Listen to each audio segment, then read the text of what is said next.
Tu hordoftoota keenya kun ETV Afaan Oromoo irraa tamsaasa kallattii isin bira ga'uudha. Oduu isinitti himuutiin kan isin waliin turu an Balaachoo Jabeessaati. Manni maree bakka bu'oota uummataa waltajjii idilee kurnaffaa bara hojii jaaffaa waggaa shanaffaa isaa taa'eera. Walgahii kanaan hojii misoomaa seeftineetii baadiyyaa irrattis mari'ateera. Kana malees waliigaltee liqaa hojiilee babal'ina misoomaalee bu'uuraa meetrooloojii biyyaalessaa raggaaseera. Walumaa galatti walgahii kanaan waliigalteewwan liqaa sadii raggaasaniiru. Manni marichaa rakkoolee yeroo filannootti uumamuu mana murtiin furuun akka danda'amus wixinee labsii qophaa'e irrattis mari'ateera. Wixinee kanas galtee fi yaada dabalataa fi koree dhaabbii dhimmoota seeraa haqaa fi dimookiraasiif qajeelcheera.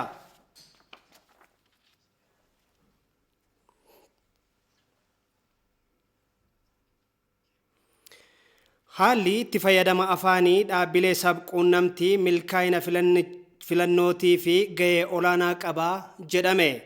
Mariin waajjira ministeera muummeetti taa'ameen gaheen itti fayyadama afaanii miidiyaa nageenya filannoo keessatti qabu irratti xiyyeeffatameera. Ababaayoo Kafanii dabalata qaba. Waltajjii waajjira ministeera muummeetti qophaa'uu fi addis wag jedhamuun dhimmootni gurguddoon biyyattii irratti mari'atamaa tureera. Guyyaa har'aas gahee tamsaasoleen miidiyaa milkaa'ina filannoo biyyoolessaa irratti qaban irratti xiyyeeffachuun mari'atameera. Waltajjiin nageenyummaa filannoo biyyoolessaa irratti xiyyeeffate kun gahee jechootni gama miidiyaaleen tamsa'an milkaa'ina filannoo biyyoolessaa irratti qaban irratti kan xiyyeeffatedha. Filannoon biyyaalessaa marsaa jaaffaa caamsaa dhufu akka taasifamuuf guyyaan qabamee fi duulina filadhaa fi ta'iiwwan filannoon wal qabatan biroos dhiyeenyatti taasifamuuf jiru. Adeemsa kana keessatti jechootni gama miidiyaaleen tamsa'anii fi namoota dhuunfaan dubbatamanii uummata bira gahan filatamoo fi qajeeloo ta'uu qabanidha. hayyootni maricharatti hirmaatan kan ibsan ከሰዎች ጋር ለመግባባት የምንጠቀመውን ቋንቋ መጠንቀቅ አለብን። ናሞታን ወሊገሉፍ ጀቾታ ፈየደምኑ ረቲ ኦፍ ኤገኖ ታሲሱ ቀምና ጀቾኒ ኑቲ ፈየደምኑ ናመቲ ዱበኔ ፊ ገሉ ቀባ ቀብዬን ጀቻ ኑቲ ፈየደምኑ ፈዲ ኬኛ አከኑፍ ጉቱ ቆፈሶ ሂንታኔ ሚራ ናሞታ ደገፈተኒስ ኤጉ ቀምና ምርጫ ሲመጣ በምርጫ ሰበቢ ፊለኖ ብያለሳቲን ዲሞኒ ጎንኩመ ጀቀሙ ቀምኔ ጅሩ እኒ ቶኮ nageenya keenya balaarra buusnee bu'aan filannoo irraa buufannu hin jiru. Duudhaalee fi naamusa gaarii tokkummaa fi jaalala eegsisuu yoo dandeenyedha. Firiin filannichaas gaarii ta'uu kan danda'u. Hayyootni kunniin jechootni of eeggannoo hin qabnee fi gama miidiyaaleen tamsa'anii seenaa keessatti balaa buusan akka fakkeenyatti kaasuun of eeggannoon gama kanaan taasifamuu qabus ibsaniiru. ሌላው ምሳሌ ጥላቻ ነው። Fakkeenyi inni biraan jibbiinsa. Ruwaandaatti namoonni miiloonotaan lubbuun isaanii kan darbe jecha qeenxee haasawa jibbiinsaa of keessaa qabuu fi gama miidiyaatiinis tatamsa'een kan biraan wal busheessuudha yookaan mogolee wal buusuudha. Kanaafuu hiikoo jechootaa gama miidiyaaleen tamsa'aniif of eeggannoo taasisuu qabna. በተለያየ ደረጃ የምንጠቀምባቸው የፈጠራ ውጤቶች keessumattuu bu'aawwan kalaqaa kan akka ogummaawwan aartii, fakkiiwwanii fi muuziqaa hawaasa bira yoo gahan dhiibbaan isaan uumuu danda'an adda baasuu irratti of eeggannoo guddaan taasifamuu qaba. Halluuwwanii fi bobbocawwan ilaalchiseetis akkasuma of eeggannoon sirriin taasifamuu qaba. Mallattooleen filannoo paartileen dhaaba isaanii akka bakka bu'uuf filatanis duudhaalee uummataa kan hin cabsine ta'uu akka qabanis hayyoonni kunniin ibsaniiru. የሰው ክቡርነትን በፍጹም የሚነካ መሆን የለበትም። kabaja namaatti gonkumaa bu'uu hin qabaatan birmadummaa biyyaas kabajuu qabu. wal danda'uu fi jaalalaan waliin jiraachuu uummataa kan agarsiisan ta'uu qabu. Miira gaariis uummata biratti uumuu qabu. Yeroo filannootti damee ogummaa fi aartiis seeraan hojiirra oolchuun milkaa'ina filannoo biyyoolessaaf gaarii ta'uus ibsaniiru. ከ2019 ላይ የናይጄሪያው ፕሬዝዳንት ሙሐመድ ቡሃሪ ሲመረጡ bara 2019 pireezidantiin Naayijeeriyaa Muhammadu Buhaariin yoo filatamanitti gahee guddaa kan taphate muuziqaa ture. Paartileen biroo isaan waliin dorgoman muuziqaa fi ogummaa aartiitiif iddoo hin kennine ture. Keessumattuu akka biyyoolessaatti daayiriktarri muuziqaa filannoo qofaaf ramadamee ture. Gama haalluutiinis ergaa gaarii dabarsuudhaaf waqtii filannoo qofaaf daayiriktarri giraafiks diizaayinii ramadamee ture. Nageenyummaa filannoo biyyaalessaa mirkaneessuuf miidiyaaleen hawaasaa gamanumaa qajeelummaa gabaasolee tamsaasaniitiif xiyyeeffannoo taasisuu akka qabanis waltajjicha irratti ibsameera. Paartileen siyaasaas sosochiin dorgommiif taasisan birmadummaa fi kabaja biyyattii bifa eegseen ta'uu akka qabus himameera. Guyyaan filannoo bulchiinsa magaalaa Finfinnee fi bulchiinsa magaalaa Dirree Dhawaa kan biroo irraa adda ba'uunsaa kaayyoo siyaasaa tokkoyyuu hin qabu jedhanii walitti qabduun boordii filannoo biyyaalessaa Birtukaan miidhagsaa. Boordichi mata duree boordii filannoo gaafadhaa jedhuun karaa toora miidiyaa hawaasummaatiin gaaffilee keessummeessuu eegaleera. Waltajjiin gaaffilee toora miidiyaa hawaasummaatiin dhiyeessuu kun guyyaa 3 kan itti fufudha. Guyyaa jalqabaatiinis gaaffilee 1200 ta'an karaa feesbuukiitiin dhiyaachuun walitti qabduun boordii filannoo biyyaalessaa Burtukaan Miidhagsaa kallattiin toora feesbuukiitiin deebii itti kennaniiru. Haaluma kanaan sababiin guyyaan filannoo bulchiinsa magaalaa Finfinnee kanneen biroorraa adda ta'eef caasaa bulchiinsootaa wajjin kan wal qabatu malee siyaasa wajjin kan wal qabatu miti jedhan. የክፍለ ከተማ አደረጃጀት ምክንያት የክፍለ ከተማው አደረጃጀት የድሮን ወረዳ ስለማይከተል ማለት ነው። አንድ ሰፈር ያሉ ሰዎች ለክልል ምክር ቤት በሌላ ጣቢያ መምረጥ ሊገባቸው ይችላል። ለፓርላማ ደግሞ በሌላ ጣቢያ መምረጥ ሊገባቸው ይችላል። ባጭሩ ለማስቀመጥ ማለት sababa caaseffama kutaa bulchiinsa magaalaa yeroo ammaa jiruun caaseffamni yeroo ammaa caaseffama aanaalee durii waan hin hordofnee fi bakka tokko warreen jiraatan mana maree naannoof bakka biraatti filachuun irra jiraata ta'a. Kan mana maree ammoo buufata filannoo biraatti filachuun irra jiraata ta'a. Gabaabinaan kaa'uuf bakkeewwan filannoo warreen lamaan kana daangaa fi caaseffama baay'ee wal makaa waan ta'eef raawwiif baay'ee rakkisaadha. Nuyin nu rakkisaa qofa osoo hin taane paartileen irree deeggartoonni isaanii koomis ta'e lakkoobsi filannoo rakkoo qabaa fi hin qabuu kan addaan isaaniif baasu haala waldhaa waan uumuu fi kophaa kophaatti karaa iftoomina qabuun hojjechuu qabna jenneetu kan addaan baasne. ለየብቻው ጽድት አድርገን ግልጽ አድርገን ለሁሉ ሰው በሚገባው ሁኔታ በተለይ ደግሞ ለተወዳዳሪዎችና ለመራጮቹ በሚገባው ሁኔታ ይሄን ማድረግ አለብን ብለን ነው የለየነው። dhimmi filannoo bulchiinsa magaalaa Dirree Dhawaasii caasaa wajjin kan wal qabatudha jedhan. ድሬዳዋ ደግሞ የሱ ትንሽ ለየት ይላል። የክልል ምክር ቤታቸው አባላት የሚመረጡት በቀበሌ ደረጃ ቀበሌው ስንት ነው? 47 ነው። በነገራችን ላይ በእያንዳንዱ ቀበሌ እያንዳንዱ ፓርቲ እጩ ማቅረብ ይችላል። ድሬዳዋን ammoo xiqqoo adda ta'a. Miseensonni mana maree naannoo kan filataman sadarkaa aanattidha. Aanichi ammoo 47dha. Aanaalee hunda keessatti paartiin dorgomu hundi dorgomaa dhiyeeffachuu ni danda'a. Kanaafuu sadarkaa sanatti dorgomaa qabna jechuudha. Sadarkuma sanatti firii filannoo dhiyeessuu qabna jechuudha. Garuu paarlaamaadhaaf Dirreedhawaan taa'umsa lama qofa qaba.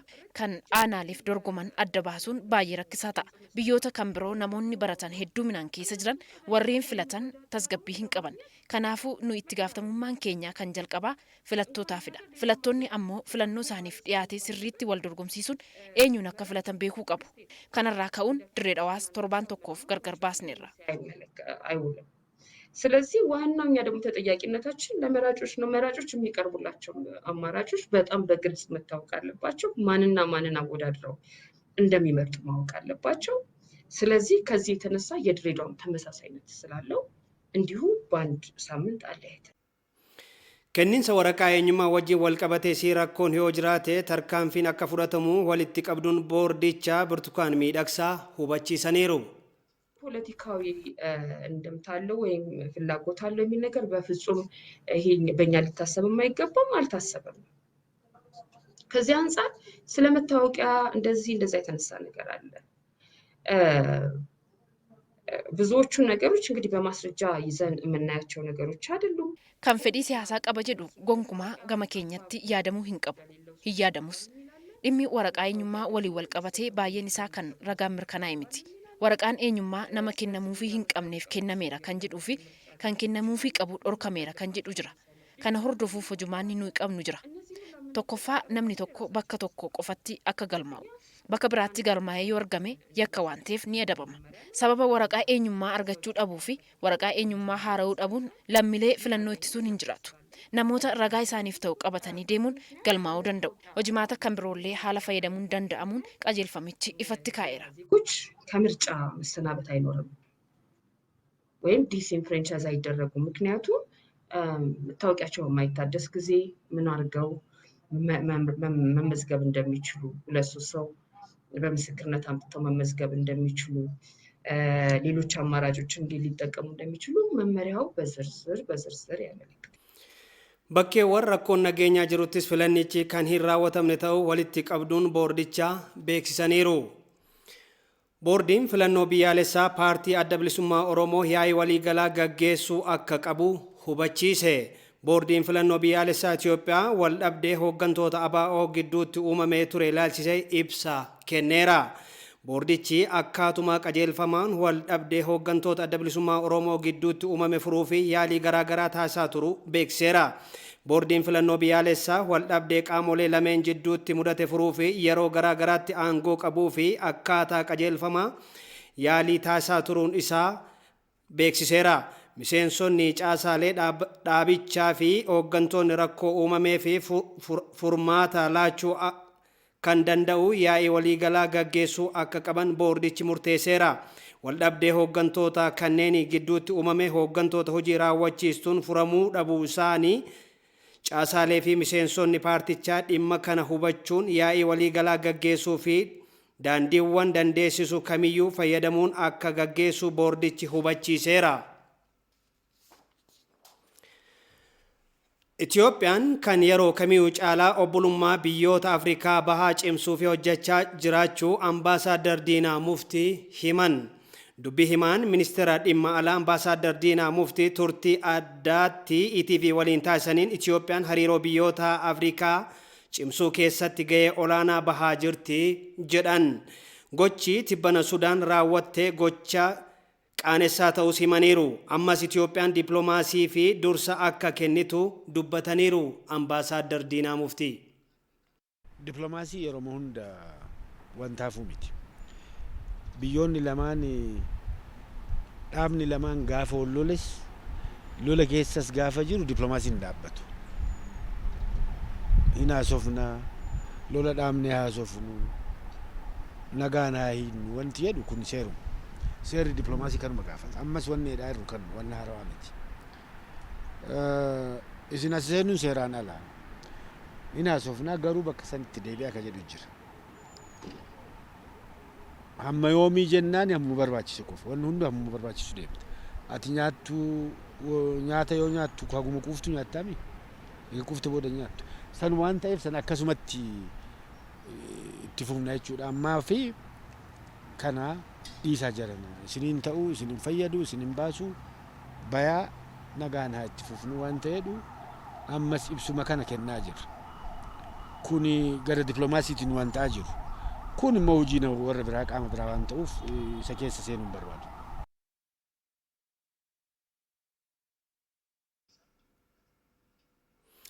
Adeemsi Sudaan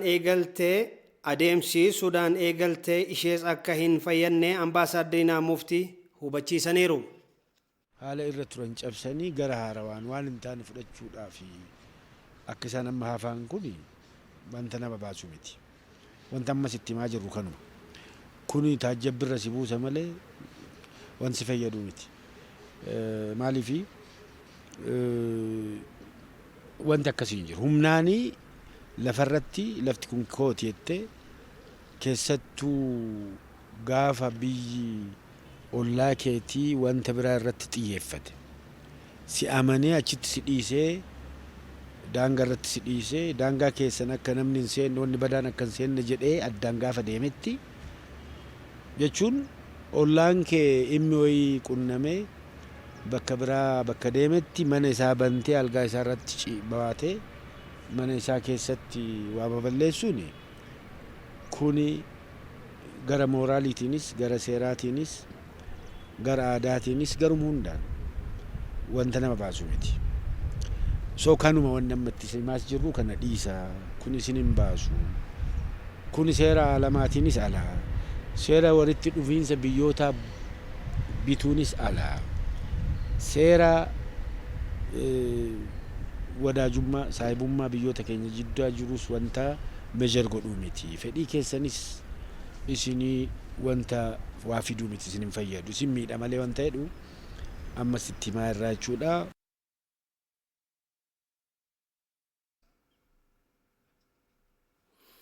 Weerarri Sudaan daangaa Itoophiyaa irratti raawwatte dogoggora guddaa michummaa biyyoota lameenii miidhuu ta'uu Sudaanitti Ambaasaaddarri Itoophiyaa Ibalxaal Aamroo himan.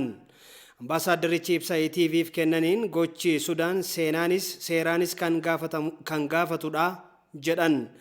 Sudaan waliigaltee akka lakkoofsa warra Awurooppaa bara 1972tti biyyoonni lameen mallatteessan cabsuun daangaa Itoophiyaa weeraruu ishees ibsaniiru. Weerara Sudaan raawwatte kanaanis qabeenyaa fi lubbuun namaarra miidhaan qaqqabuu himaniiru. miidhaa qaqqabeessi maallaqa birrii biiliyoona tokkotti kan tilmaamamu ta'uu himameera.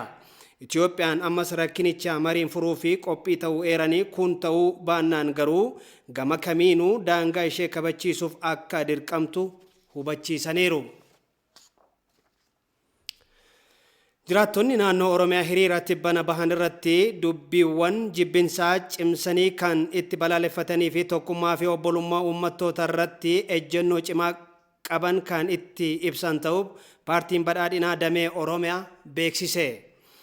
Paartichi lammiilee hiriiricha irratti hirmaachuun deeggarsa ministeera muummee fi paartichaaf qabanis galateeffateera. Abdul Nasir Jamaal dabalata qaba.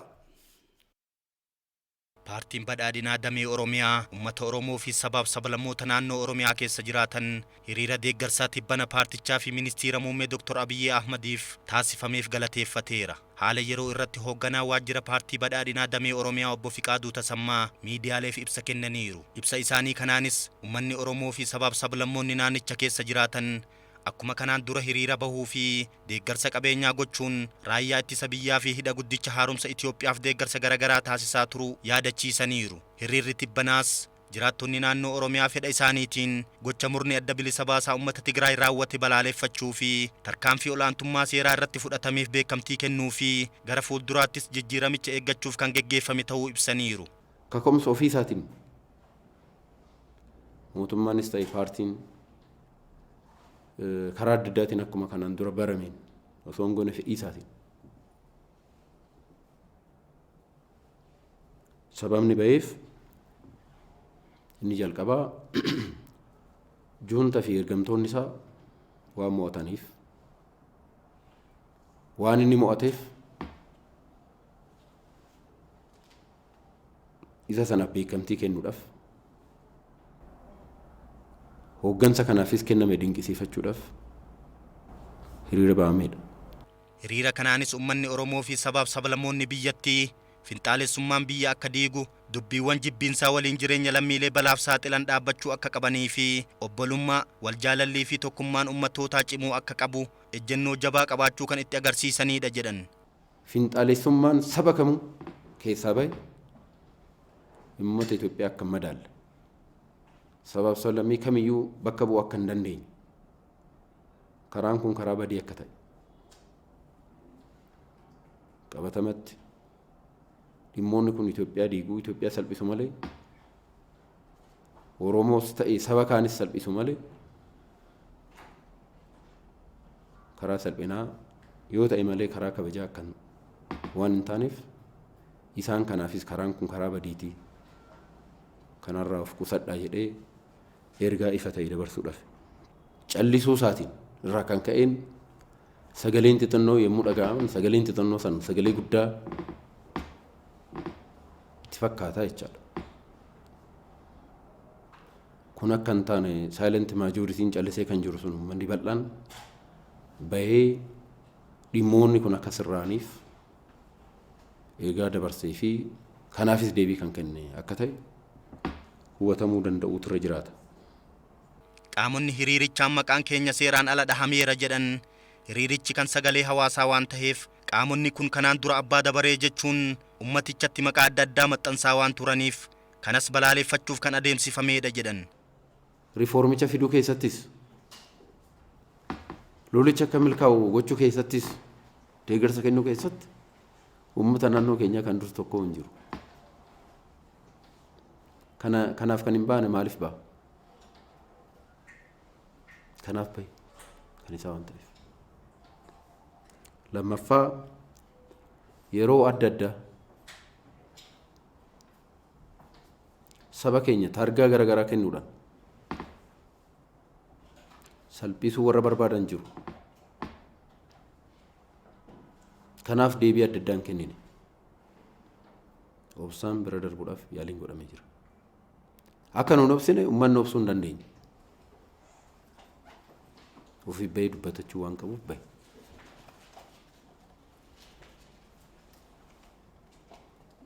Maqaan garaagaraa tuqamuu hin danda'a ta'a.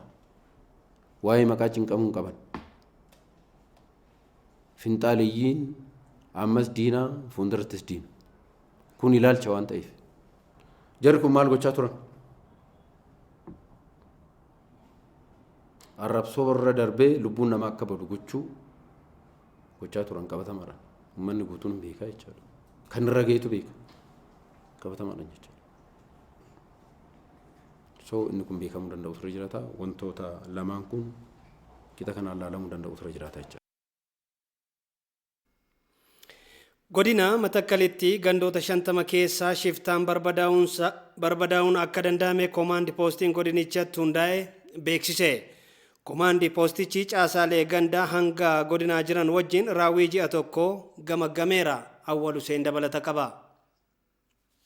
sadarkaa ministiraatti qindeessaan wiirtuu dimokiraasii obbo Tasfaayee Baljigee fi hoogganaan koomaand poostii godina Matakkal Leetinaal Jeneraal Asraat Deeneroo waltajjicha gaggeessaniiru. Waltajjicha irratti koreen nageenyaa gandaa hanga godinaatti caaseffame gabaasa raawwii baatii tokko gama hawaasummaa dinagdee fi siyaasaatiin jiran irratti mari'ateera. Koomaand poostichi deeggarsa lammiilee buqqaaniif akka dhiyaatu gochuu, shiftaawwan godinicha keessa socho'an seeratti dhiyeessuun, olaantummaa seeraa mirkaneessuun hojiilee hojjetaman irrattis gabaasni dhiyaatee irratti mari'atameera. Koomaand poostichi tarkaanfii olaantummaa seeraa kabachiisuu fudhateen gandoota 50 shiftaa irraa bilisa baasuun naannawichatti nageenyaaf tasgabbii buusuu beeksiseera. Namoota 830 mana murtiitti osoo hin dhiyaatin waggootaaf hidhamanii mana hidhaa keessa turanis daa'imman isaanii 27 wajjin hidhaadhaa akka gadhiifaman taasifameera jedhame.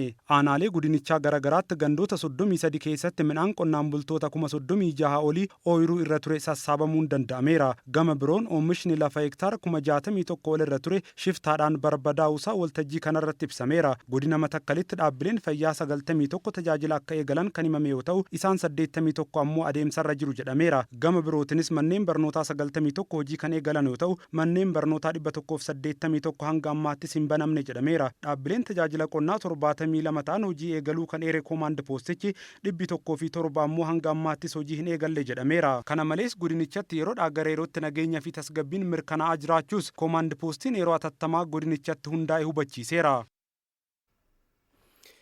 Mootummaa fi dhaabbileen hawaasaa siviilii waliin hojjechuun guddina biyyaa milkeessuu keessatti gahee olaanaa qabaa jedhame. Fooramiin hojiirra oolmaa seera dhaabbilee siviilii ilaalchisuun fooyya'ee bahee irratti xiyyeeffate waliin ta'iinsa biiroo maallaqaa fi misooma dinagdee Oromiyaa fi qaamolee siviiliitiin magaalaa Laga Xaafoo Laga Daadhiitti gaggeeffameera. Fayyeeraa Margaa dabalata qaba. Itoophiyaan tarree biyyoota mirga dhaabbilee hawaasa siviilii dhiibuun dhaabbileen kunneen akka of danda'aniin sochoone taasisaa turte keessaa tokko ta'uun kan eeramaa turte yoo ta'u kunis seeronni dhaabbilee hawaasa siviiliin wal qabatanii ba'an hanqina kan qaban ta'uutu agarsiisaa jedhameera. Jijjiiraman asitti mootummaan xiyyeeffannoo dhaabbilee hawaasa siviiliif kenneen seeronni hedduun kan fooyya'an yoo ta'u seerota fooyya'aniin walitti dhufeenyi dhaabbilee dhuunfaa fi mootummaa gidduu jiru fooyya'aa dhufuu daayirektarri olaanaan dhaabbilee hawaasa siviilii Oromiyaa Raggaasaa Abboomaa kan himan.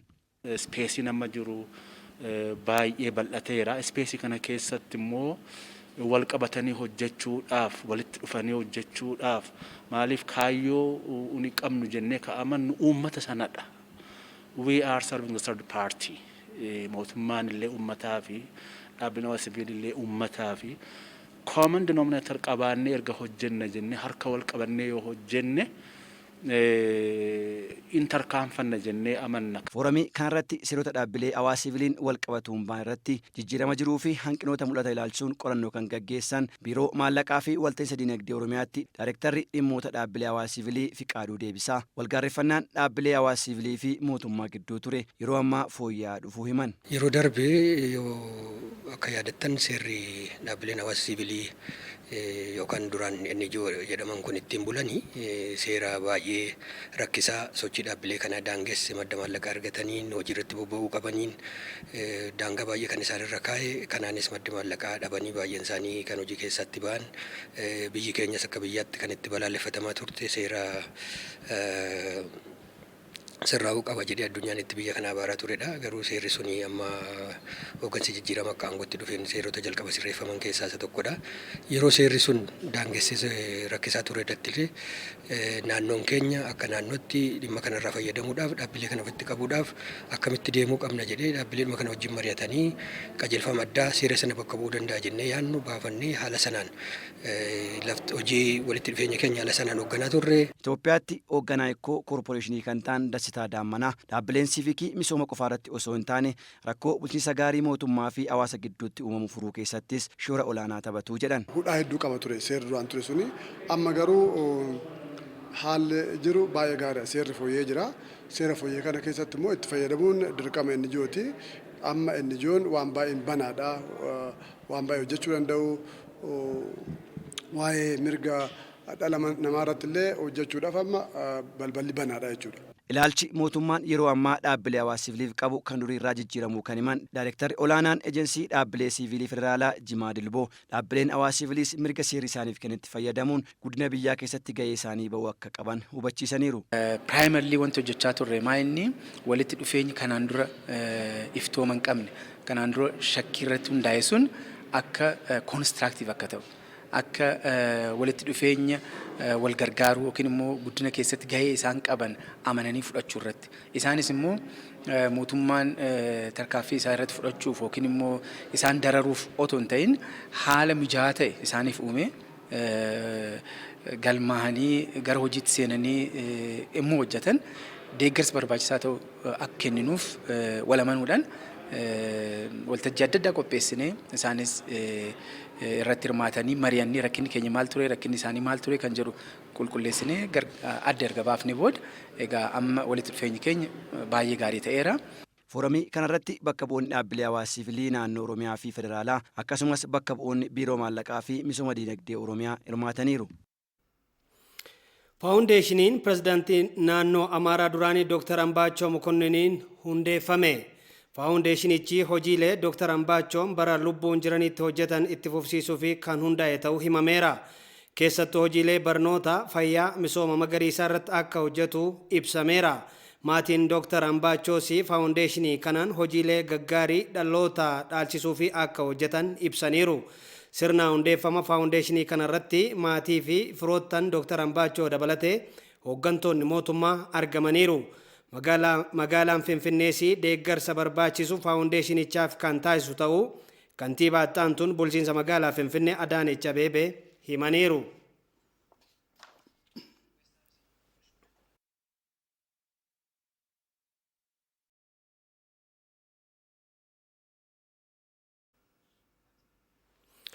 Ajjeechaa artiist Haacaaluu Hundeessaa hordofee godina Arsii Lixaa aanaa Adaabbaatti manneen gubatanii turan deebi'anii ijaaramuu isaanii bulchiinsi aanichaa beekseera.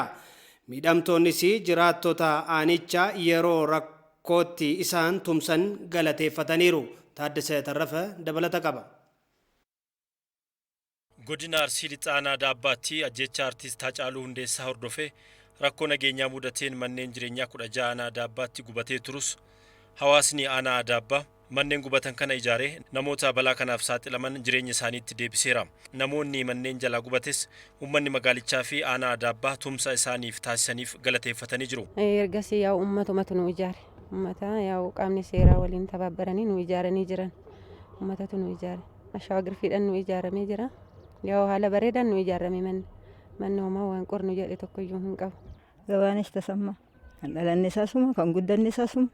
Warra keenya xaalaaniin dura dhufan. Uummanni nurraa gubate amma isa yaa'u achi siqsanii kun xiqqoo daandiidhaan hin jedhanii achi siqsanii nu ijaaran. Baay'ee galateeffannaa yaa'u gochi gaggeeffame nu itti yaanneti miti dingata waan ta'eef kana jedhanii baay'ee gaddaniiran isaanillee. Hin galateeffanna.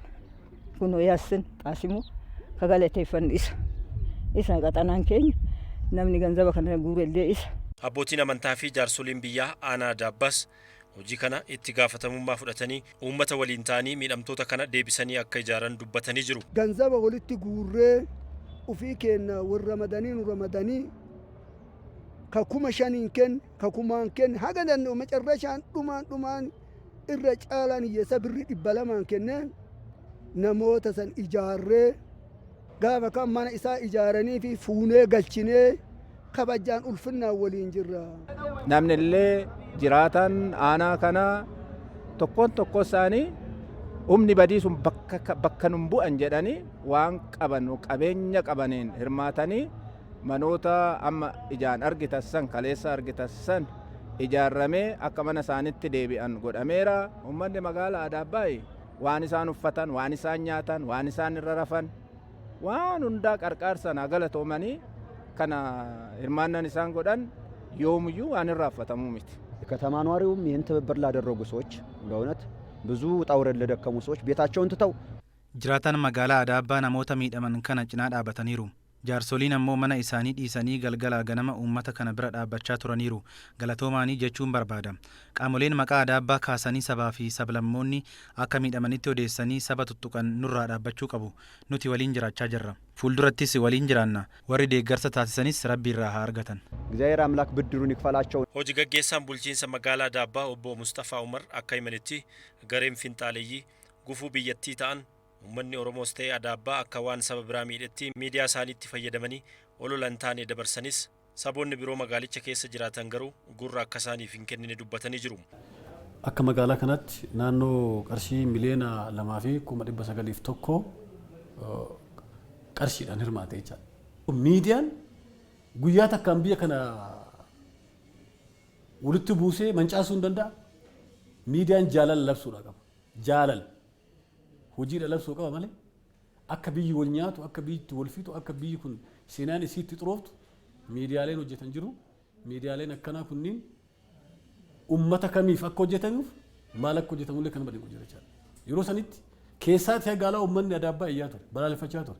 Maaliif wanni asirraa gabaafamaa ture waan aanaa kana fakkaanne waan aadaaf duudhaa uummata kana fakkaannetti dabraa ture waan taateef kumachiisaa ture. Achi keessaa qaama miidhaman kana keessaa immoo karaa gabaa turan uummanni bal'aan otoo nu faana dhaabatu miidiyaa waan akkanaa dabarsan jedhee dabarsaa ture jechaadha. Qaama miidhaman kana keessallee ergama hin taane kan dabarsaa turan akka jirtu hubannee jirra. Bulchaan aanaa Adaabbaa obbo Hussein Mahammad uummata aanichaa maallaqaa walitti buusee namoota miidhaman gargaaree galateeffatanii jiru. Qaamonni amma manni ijaarameef kun tokkoffaa gammachuu guddaa qabu. Dabalataan ammoo humna kana karaawwate qaama uummataa osoo hin taane qaama badii akka ta'e ni amanu. Dabalataan ammoo jireenya isaanii kan dura ture san karaa sustainable ta'een haalli itti jiraataa jiru jira jechuudha. Manni qofa ijaaramee fi kaafee osoo hin taane mana ijaarame kana keessattis meeshaawwan adda addaa guuramee hojii idilee isaa kanaan dura hojjetutti karaa sirrii ta'eetiin deebi'ee akkuma isin argitan kan jiraataa jiru ta'uu isaati. Uummanni aanaa Adaabbaa uummata jaalalaa, uummata kabajaa, uummata safuu beeku, uummata ammoo hammatee jiraachuu danda'u, uummata sirna gadaatiin jiraataa turee fi ammallee amala sirna gadaa saniin qaama rakkate, qaama miidhame ofitti qabee waliin akka gaarii jiraataa jiru waan ta'eef hirmaannaa as keessaa warri godhaniif warri yaadaan deeggar hundi isaanii carraa kanaan galateeffachuu barbaada. Jiraattonni aanaa Adaabbaa amantii fi sabaan osoo waliin qoodne dhimmoota hawaasummaa waliin hirmaachuun kan jiraataa turan har'as itti jiranii fi borus waliin jiraatan waan ta'eef qaamoleen saboota biroo magaalicha keessa jiran miidiyaaleen finxaaliyyii Finfinnee ta'anii uummata tuttuqan gocha isaaniirraa akka of qusachuu qaban hubachiisanii jiru jaarsoliin biyyaa aanaa Adaabbaa. Magaalaa Bishooftuutti piroojeektoonni tajaajila hawaasaa garaa garaaf oolan birrii miiliyoona 200 oliin hojjetamaa jiraachuu bulchiinsi magaalichaa beeksise. Tajaajilamtoonnis piroojeektoota kanneen irraa abdii qabaachuu eeranii milkaa'ina hojii kanaafis to'annoo fi hordoffiin bulchiinsa magaalichaa cimuu akka qabu gaafataniiru. Teedroos Tolaa dabalata qaba. Fedhii bu'uuraalee misoomaa hawaasni qabu guutuu fi dhiheessii kenna tajaajila hawaasaa caalmatti fooyyessuudhaaf akka hojjetu bulchiinsi magaalaa Bishooftuu beeksiseera. Kanaafis piroojeektoota misoomaa garaagaraa hojjechiisaatii jira. Piroojeektoonni kunneenis piroojeektoota barnootaa kan daandii, kenna tajaajila hawaasummaa, damee turizimiitiin jiranii fi kanneen kana fakkaatan birooti. Raawwii ijaarsa piroojeektoota kanneeniitiif baasiin birrii miiliyoona 200 walitti tilmaamamu itti bahu dursaan garee bu'uuraalee misoomaatii fi sassaabbii galii bulchiinsa magaalichaa himaniiru. Haala karoora kennatiin deemaa jirra. Haala gabaatiin nu rakkisaa jira amma yeroo kanatti meeshaan baay'ee qalaa jira. Irra caalaa ka sadarkaa imaxaatii hojjetaa jirru bishaan sibiilaatii fi simintoo dhiyeessii irratti xiqqoo rakkoon qunnamaa jira.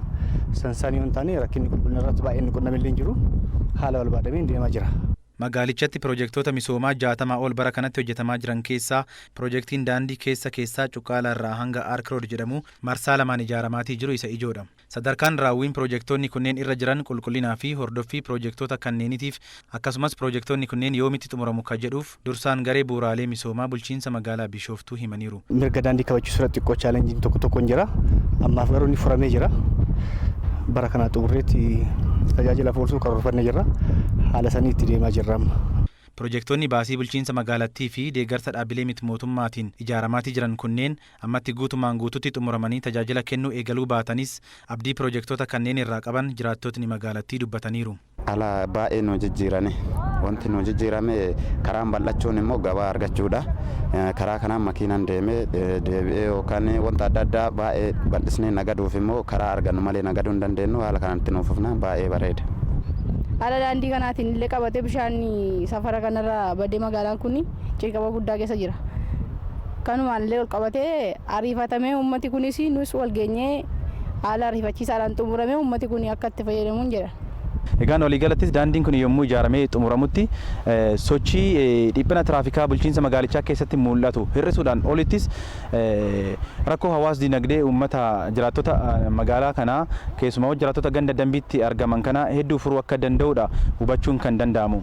Itti gaafatamaan waajjira mana qopheessaa bulchiinsa magaalaa Bishooftuu Abdurrahamaan Muhammad xiyyeeffannoo bulchiinsi magaalichaa raawwii ijaarsa piroojektota kanneeniitiif kenne akkasiin ibsan. Sadarkaa gaarii irra jiru. Hanga ji'a gurraandhala 30tti piroojektota himaataan keenya qabate hunduma xumurree keessaa baana jennee yaannaa jechaadha. Piroojektonni nu hafan piroojektota gurguddoo kontiraaktarotaan hojjetaman qofa ta'u jechuudha ji'a san booda. Hojiin ijaarsa piroojektota kanneenii gumaachi isaan guddina magaalattii fi gama carraa hojii uumuutiinis qaban hangam ta'uu obbo Abdusalaam Muhammadtu dubbatan. Gama tokkoon piroojeektii hojjennee magaala misoomsina gama biraatiin ammoo hojii dhabaadhaaf carraa hojii uumuun nu jiraata waan ta'eef piroojektota waliigala qabnu keessaa parsantii 74 hojii dhabaa keenya waldaadhaan ijaarree isaaniif kan laanne soo isaantu hojjechaa jira. Jiraattotni magaalattiitis tajaajilli hawwan akka dhugoomuuf piroojektonni magaalattii keessatti eegalaman kunneen qulqullina hidhamee fi yeroo kaa'ameef keessatti akka xumuramaniif hordoffiin caalu bulchiinsa magaalichaatti irraa kennamuufii fi akka qabulleen gaafataniiru. Daawwattoota keenya amma immoo gara odeeffannoo biyya alaatii argannetti wayita dabarru.